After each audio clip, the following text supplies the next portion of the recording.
Pendant des années, Google a caché les rouages de son algorithme. Des secrets que même Epstein lui-même n'aurait jamais réussi à obtenir.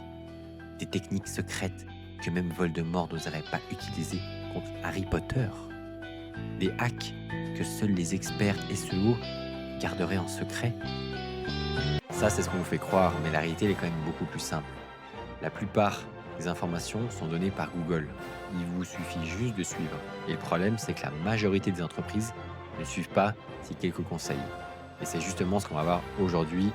C'est parti.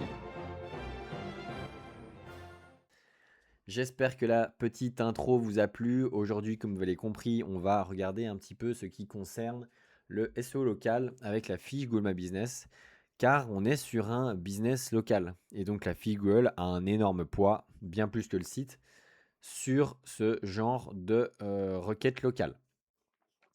Ce qu'on va voir aujourd'hui, c'est plusieurs trucs. C'est les deux façons de voir une fiche Google My Business et de comprendre comment ça fonctionne. Et les différents facteurs qui peuvent influer à la baisse ou à la hausse. En tout cas, en gros, le 80-20, un petit peu de ce que vous devriez faire pour optimiser votre fiche. Il y a plein de facteurs à prendre en compte, mais il y a quand même une bonne partie des facteurs qui sont principaux et qui vont faire le gros du travail. Donc, on recommence par faire les stats du site. Actuellement, nous avons dépassé les 1000 impressions. Excellent pour 78 clics. Encore une fois, le branding actuel fait pas mal hein, quand on regarde au niveau des impressions. Typiquement, là, c'est l'exemple parfait. Et c'est des trucs qu'on va devoir travailler.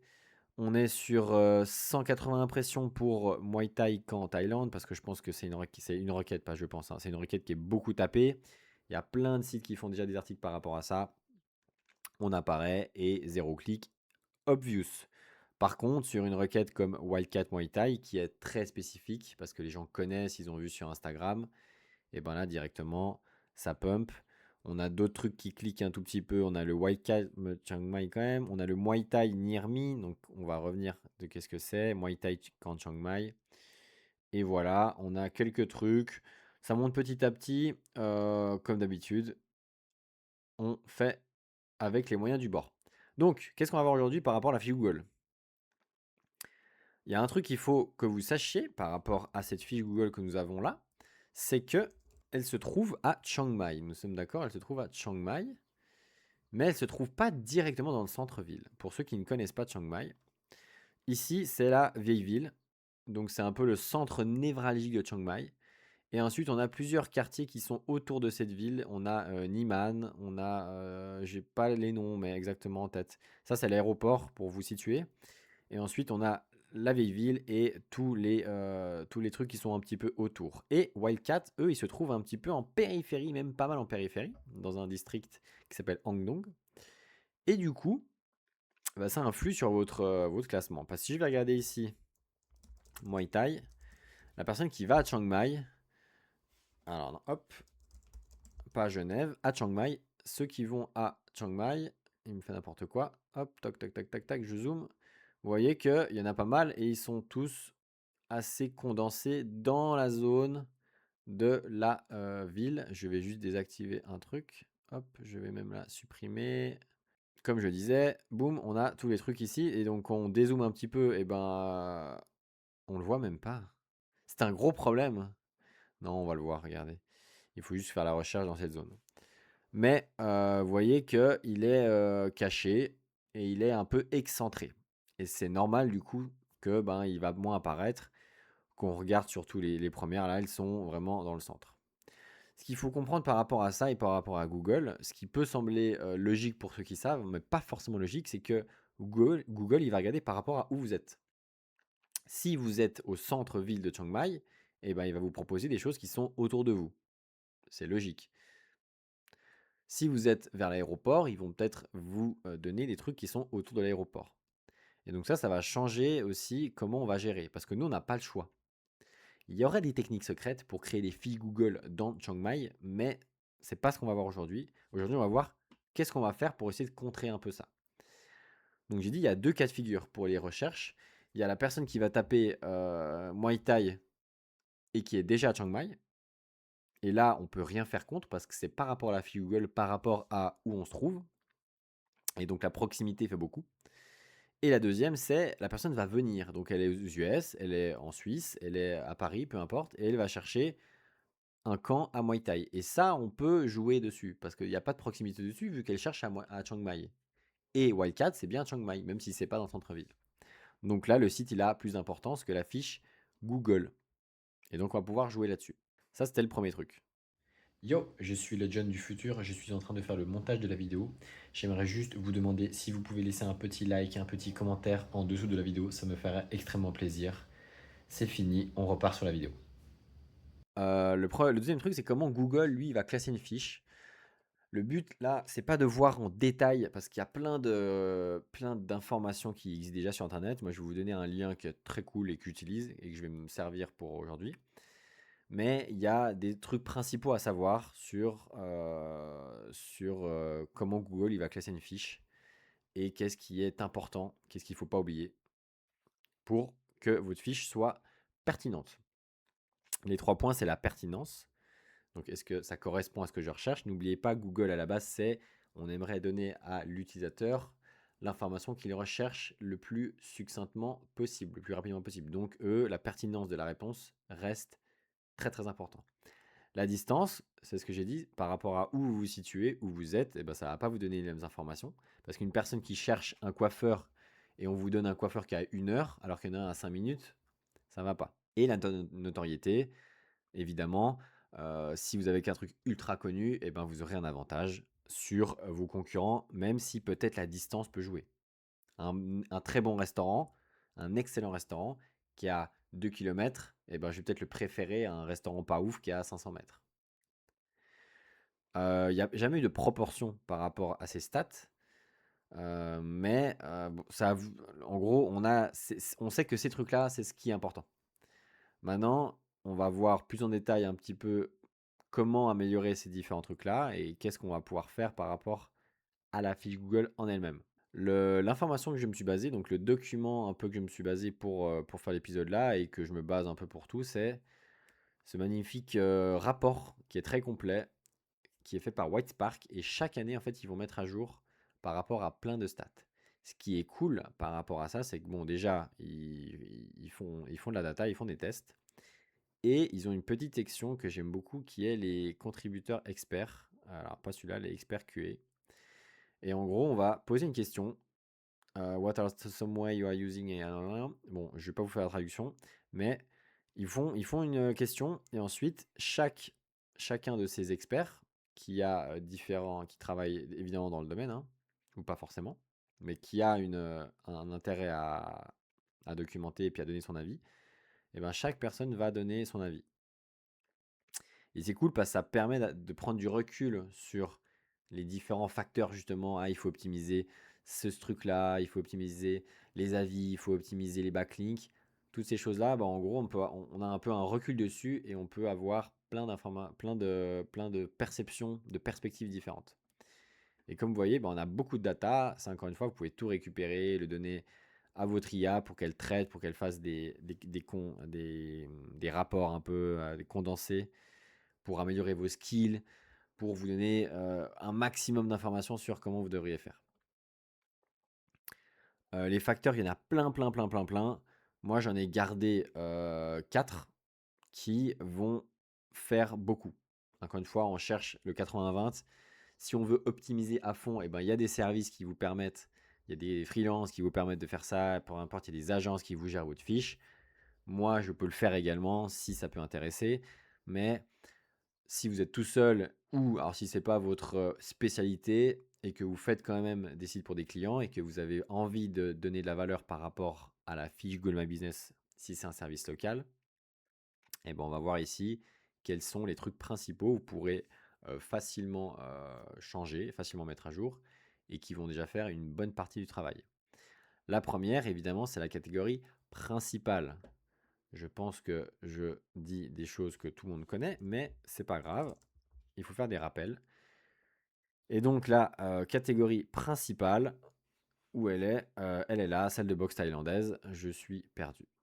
Ça, c'est le truc principal qui a un gros rapport parce qu'en fait, c'est la pertinence. Comme on a vu avant, la pertinence de la requête. Si on cherche une salle de boxe française, c'est pas la même chose qu'une salle de boxe thaïlandaise. Et donc, soyez précis au niveau de votre catégorie principale. Ensuite, on a des catégories secondaires que vous pouvez mettre. Mettez-en 2 à 3, ça suffit largement. Par exemple, ça pourrait être cours de boxe ou salle de fitness. Il faut voir un corps, mais en tout cas, la catégorie principale, c'est le plus important. Les catégories secondaires, mettez-en 2, 3, ça suffit largement. Mais faites attention à cette catégorie. La deuxième, alors bon, je complète, hein, une fiche remplie à 100%. Évidemment, quand on remplit une fiche, il faut qu'elle soit remplie à 100%. Je prends l'exemple avec moi-même. J'ai une fiche qui est remplie à 100%, même si ce n'est pas marqué à 100%. Mais remplissez tout, oui, remplissez toute la fiche, le nom, les catégories. Moi, j'ai mis web designer, justement. C'est peut-être pas forcément le plus optimisé, mais pour ce que je fais, c'est pas ultra grave, vu qu'on va pas forcément me trouver grâce à ma fiche. La description, les numéros de téléphone. Si vous avez un WhatsApp directement, mettez-le. C'est un bouton qui va apparaître. Les gens, ils aiment bien avoir ça. Et encore une fois, c'est le fait que ça soit complet. Le site, les profils sur les réseaux sociaux, les zones desservies, les horaires d'ouverture. Si vous pouvez vous permettre de mettre ouvert 24 heures sur 24, mettez-le. Attention, ça dépend de votre secteur d'activité. Si vous êtes un restaurant, mettez pas 24 heures sur 24, mais en l'occurrence pour moi, je suis disponible 24 heures sur 24. Ajoutez toutes les informations qu'on vous demande de faire, faites-le. Remplissez au maximum, mettez une photo un minimum, c'est le grand minimum, hein, mettez une photo. Mettez vos services, moi j'ai mis tous mes services que je fais à peu près. Vous pouvez rajouter vos produits, je n'ai pas fait encore, mais en fait, vous pouvez directement lier vos services et vos produits. Vos produits, c'est pas forcément parce que vous vendez quelque chose en e-commerce, ça peut être un service. Donc, vous pouvez le mettre également. Ça ça ne coûte pas grand-chose. Vous le faites une fois et après, c'est bon pour tout le reste. Ceux qui sont intéressés par comprendre tous les facteurs, je vais faire un article sur Substack qui va apparaître également en même temps que la vidéo, où je vais détailler de façon beaucoup plus précise tous les facteurs et tous les trucs qui sont importants à connaître. En tout cas, je vais aller plus en détail que cette vidéo-là. Là, le but, c'est de trouver, de comprendre l'angle un peu global et surtout de parler par rapport à Wildcat, par rapport à qu'est-ce que je vais faire et comment je compte faire pour justement pallier à ce problème-là, que on n'est pas directement au centre de Chiang Mai. La suite, donc catégorie principale plus remplir la fiche à 100%, 1. Le 2, c'est les avis. Les avis, ce qui est important, c'est pas forcément le nombre, c'est pas forcément la qualité de l'avis, par exemple la note de l'avis, c'est la vélocité, ça veut dire le nombre de fois que vous en avez, le fait que vous en ayez souvent. Un restaurant qui a eu 100 avis il y a 2 ans, mais qui a eu aucun avis, sera moins proposé qu'un restaurant qui a peut-être 50 avis, mais que chaque mois, il y a quelques avis qui pop. Donc, privilégiez la vélocité. Pour ça, il faut faire des demandes d'avis à vos clients. Plusieurs façons de le faire, suivant le type encore de business, hein. Il y a des QR codes que vous pouvez faire, vous pouvez envoyer des mails automatiques, des SMS automatiques, il y a plein de façons de faire. À vous de voir ce qui vous convient le mieux, mais essayez d'avoir un flux d'avis qui ne s'arrête jamais. Évidemment, répondez aux avis.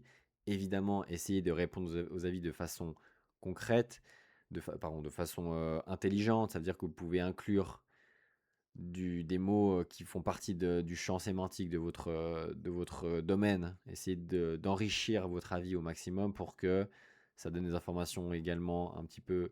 En fait, ça sert à rien de suroptimiser, parce que même Google, je pense pas qu'il aime ça, de suroptimiser des avis, des réponses d'avis. Soyez naturel, mais n'hésitez pas de temps en temps à mettre des mots-clés par rapport à où vous êtes, au service que vous proposez. Toutes ces choses-là, c'est des trucs qui vont donner un petit coup de pouce. Ça va pas changer un tout, mais c'est un tout. La fiche Google et le SEO, c'est que ça. C'est que des petits points par-ci par-là qu'on va faire bien et que dans la globalité, ça va vous aider. Le troisième point, c'est le NAP, le NAP. Le NAP, c'est l'adresse postale, le numéro de téléphone, etc. Toutes ces choses-là, il faut qu'elles soient cohérentes entre votre fiche et entre vos sites web. S'il y a une incohérence, et ben, du Google, il se dit, mais attends, pourquoi il y a une incohérence entre l'adresse là et l'adresse du site? C'est étrange. Donc, soyez ultra précis. Dans notre exemple, j'avais remarqué une incohérence que j'avais marquée. Donc ici, au niveau de l'adresse, j'ai repris exactement ce qui était marqué là. Donc même le petit mot en taille là, j'ai repris, peu importe. Au moins, on a une cohérence parfaite. Le numéro de téléphone, c'était bon. Par contre, typiquement, il y avait un truc que j'ai pas vraiment fait juste, c'est au niveau des horaires. Les horaires ici, ils sont partitionnés entre le matin et l'après-midi. Et moi, j'ai juste marqué 7h, 20h.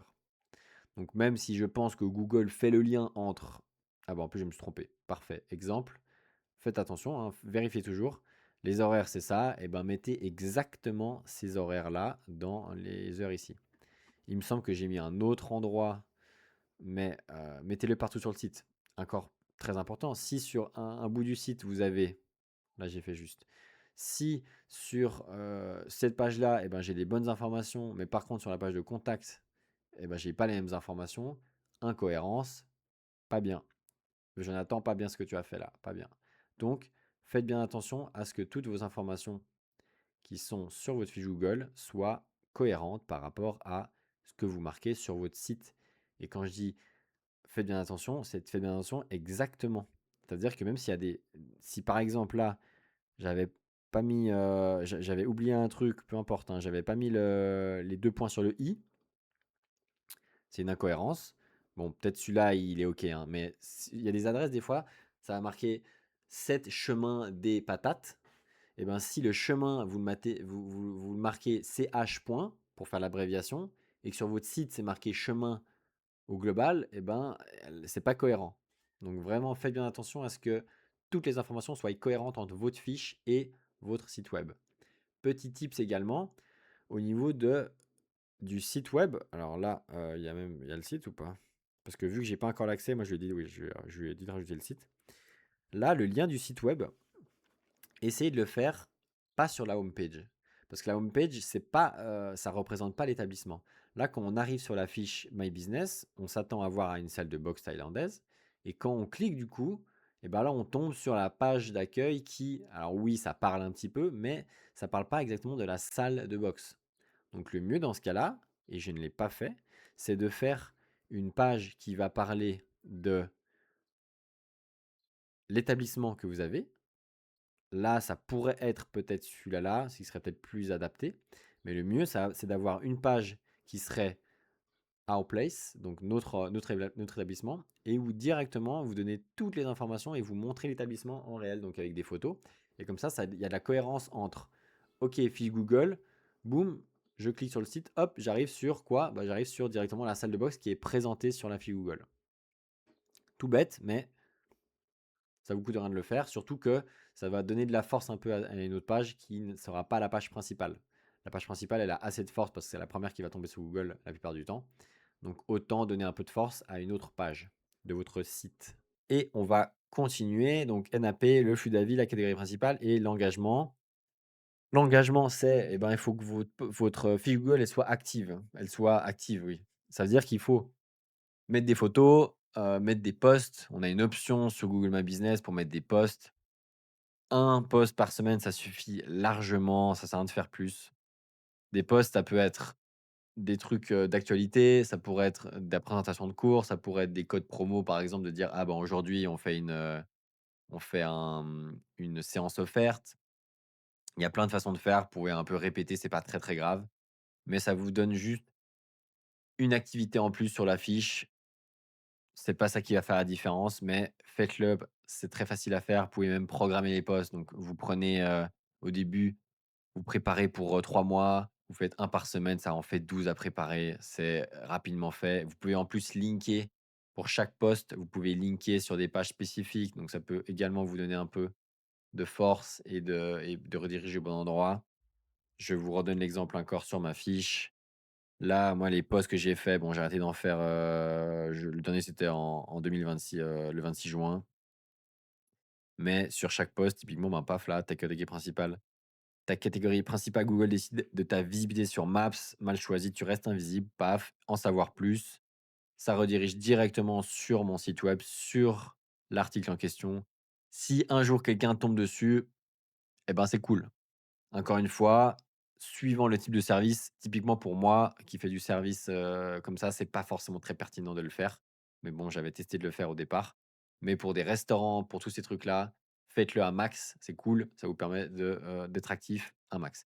Rajouter des images également, encore une fois, vaut mieux rajouter une image par semaine que 100 images au départ et après on s'arrête. N'oubliez pas, faites en sorte que la fiche, elle soit active. Le reste, comme j'ai dit, c'est de l'affinage. Il y a quelques trucs qui servent quasiment presque à rien. En fait, au fur et à mesure, bah, l'algorithme, il s'est adapté justement pour, contrer un peu, toutes les techniques qu'on faisait, à la mano. OK, on continue avec du coup, la catégorie de nappe, on l'a vu, les avis. Le folklore, ta ta ta ta ta. Bourrer son nom également, comme je dis, ça sert à rien de suroptimiser. Vraiment, suroptimisez pas. Faites juste en sorte que votre fiche Google, la première, ça soit votre nom de marque et ensuite ce que vous faites. Pareil pour la description principale. Hop, alors là, j'ai fait la faute encore. Mettez le nom de la marque et ensuite décrivez ce que vous faites. Ça suffira largement. Encore une fois, il y aura plus d'informations sur l'article que je vais mettre de toute façon, dans les commentaires. Maintenant, en gros, moi, où j'en suis par rapport à Wildcats, j'ai un problème parce qu'on a vu que, ben, on n'est pas au centre-ville et que du coup, ben, pour capter l'information qui vient du centre-ville, c'est chaud. Et il faut pas mentir parce qu'il y aurait plusieurs façons de faire. Je vais vous donner celle que je vais faire et pourquoi. Il y aurait une façon de faire qui serait de créer sur le site des pages qui vont correspondre au quartier. Donc, par exemple, une page qui va, correspondre à la, vieille ville, une page qui va correspondre au, quartier de Niman, une page qui va correspondre au quartier de Tanasan et sur ces pages-là, ensuite, je vais dire: «Ah ben, OK, ben, en fait, nous, on fait on a une salle de boxe, mais qui est à Hangdong et Hangdong, c'est loin, c'est loin, c'est loin, c'est loin» et ça, pourquoi dans mon cas, je vais pas le faire? Dans certains cas, ça peut être intéressant de le faire, mais dans mon cas, je vais pas le faire. Pourquoi je vais pas le faire? Parce que la personne qui arrive et qui cherche du coup, une salle de boxe et qui est dans la vieille ville, elle veut un truc dans la vieille ville et donc si elle tombe sur ma page et elle voit qu'au final, bah, c'est pas la vieille ville, bah, c'est, à 20 minutes de là et ben, il va quitter parce que lui, il veut une réponse ici et surtout, il est pas pressé. C'est pour ça que je vous donne l'exemple de pour moi et pour ce cas-là, c'est pas utile. Par contre, si vous faites un site pour un plombier ou un serrurier, là, on est sur de l'urgence. Donc, ça pourrait être pertinent de mettre, si vous êtes à Paris, et de mettre sur les arrondissements qui sont autour, par exemple, parce que la personne, elle s'en fout que ça soit pas proche, elle veut un truc, elle veut une réponse maintenant à son problème. Et donc, au final, oui, c'est mieux si la personne est à côté de chez elle, mais si la personne est disponible et elle est un peu plus loin, c'est pas grave parce qu'en plus, c'est un service où vous allez vous déplacer. Là, c'est le contraire, c'est le client qui va se déplacer vers le service, alors qu'un serrurier, il va venir chez le client. Donc là, vous pouvez faire des pages, on fera peut-être un épisode à part, sur chaque ville qui est autour de votre zone d'activité principale. Moi, dans mon cas, je ne vais pas le faire parce que ça va donner une mauvaise réponse au client et en gros, il risque de quitter et Google, ça, il se rend compte. Il risque de quitter la page au moment où il va voir que l'endroit, il est à 20 minutes et pas à 2 minutes de chez lui. Donc moi, qu'est-ce que je vais faire pour contrer ce truc-là? J'ai 3 alternatives. J'ai joué sur ça, en fait, prendre le fait que je suis pas en ville comme un avantage et le dire clairement, évidemment. Parce que, typiquement là, on a écrit ça, un article qui compare honnêtement, le centre, c'est bondé, c'est cher, c'est un peu plus cher, c'est bruyant, l'air, il est moins respirable parce qu'on est en ville. Alors que Hangdong, c'est un peu en campagne, c'est plus calme, le logement, c'est moins cher et donc du coup, c'est des avantages, en fait, c'est des trucs qu'on va tourner à notre avantage et donc faire une page qui est claire par rapport à ça, là, ça peut être intéressant. On va faire, par exemple, un comparatif de, les différents quartiers d'Eniman, quelle salle de boxe thaïlandaise, choisir et nous, on va inclure la nôtre en disant: «Ah, bah, alors, en fait, avec tout ce que je viens de vous dire», en gros. On va essayer de tourner le désavantage en avantage. Le deuxième également, c'est le fait qu'on ait du long séjour. comme je vous ai dit avant, si on est sur du court séjour, on est sur un truc urgent, c'est pas pertinent. Par contre, la personne qui vient là pour 3 mois, elle s'en fout peut-être de se dire: «Bon, bah, OK, je vais me déplacer un peu plus loin, mais je saurais que j'aurai un meilleur cadre, ça sera moins cher et le centre, il est peut-être juste mieux». Donc ça également, on va se baser sur le fait qu'il y a des gens qui viennent pour plus de temps que juste 3 jours. Ils viennent pour 3 mois et donc eux, c'est pertinent de leur proposer quelque chose qui est peut-être plus adapté, justement, qui est moins proche du centre-ville, moins cher. Et le dernier, c'est tous les expatriés. Il y a Andong, il y a une petite zone où il y a des expatriés. C'est déjà connu pour ça un tout petit peu. Donc Chiang Mai, c'est connu pour les expatriés, hein, mais il y a aussi, du coup, il y a des différentes zones. Il y a déjà des familles, il y a des écoles internationales qui sont autour. Et du coup, ils vont pas forcément justement vouloir aller plus loin, vouloir aller au centre-ville où c'est bruyant, où c'est cher, où c'est un peu plus pollué que où ils sont déjà. Et donc c'est sur ces 3 terrains pour moi que c'est intéressant de jouer. Pour ça, je vais travailler un petit peu pour faire des articles ou des pages piliers. Je sais pas encore exactement ce que je vais faire, mais c'est 3 alternatives que vous pouvez trouver et ça, c'est à vous de voir justement selon le business, selon le type de business, comme j'ai dit, si c'est des trucs qui sont urgents, si c'est vous qui si c'est la personne qui se déplace ou si c'est le service qui se déplace.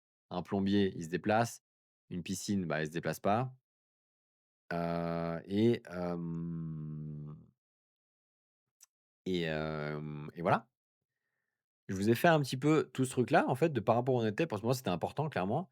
J'ai pas encore accès à la fiche Google, donc je peux pas faire les modifications que j'ai besoin pour l'instant. Mais j'ai vu ici et je vous ai exposé un petit peu toutes les informations nécessaires pour faire de votre fiche Google déjà une bonne base. Comme je l'ai dit, en commentaire, il y aura toutes les informations. Je profite parce que je ne l'ai pas fait jusqu'à maintenant. Si vous voulez laisser un petit commentaire, ça m'aide au niveau du référencement, ce serait super cool de votre part. Vous mettez ce que vous voulez, un petit like, ça fait toujours plaisir également. Si vous voulez me suivre sur Twitter où je poste tous les jours quasiment du contenu sur du SEO avec plaisir également, le lien il est en commentaire. Et voilà, du coup la prochaine fois on verra, je sais pas encore, donc ça sera surprise. Ciao tout le monde.